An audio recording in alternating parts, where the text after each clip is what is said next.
Hi friends, ఈరోజు గులాబ్ జాములు అయితే చేస్తున్నాను అనమాట. ఇలాగ 200 గ్రాముల గులాబ్ జామున్ తీసుకొని దానిలో పాలు వేసి బాగా కొంచెం సాఫ్ట్గా కలిపి ఒక 5 నిమిషాలు అయితే రెస్ట్ ఇచ్చాను.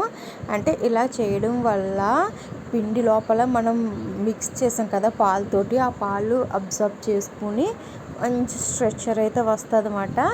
ఇది పక్కనైతే నెయ్యి వేడి చేయడానికి పెట్టాను. చూసారు కదా నేను ఎంత సాఫ్ట్గా కలిపి ఎంత గట్టిగా అయిపోయిందో. మళ్ళీ కొంచెం పాలు యాడ్ చేసి మనకి స్ట్రెచ్చర్ బాగా వచ్చి ఇలా చేసుకుని గులాబ్ జాముల షేప్లో అయితే మనం చిన్న చిన్న బౌల్స్ అయితే చేసుకోవాలి. ఇప్పుడు నేతిలో వేయించుకోవాలి. ఇది సిరప్ అండి, పంచదార పాకం అంటాం కదా, అది ఇలా గోల్డ్ కలర్ వచ్చేంత వరకు వేయించుకున్న తర్వాత ఇట్లా ఇందులో వేసుకొని ఒక గంట రెస్ట్ ఇవ్వాలి. గంట తర్వాత తిని చూస్తే వాహాహాహా, నిజంగా చెప్పలేనంత టేస్ట్, సూపర్ టేస్ట్. ఒకసారి మీరు కూడా ఇలా ట్రై చేయండి. Okay friends, bye bye, subscribe.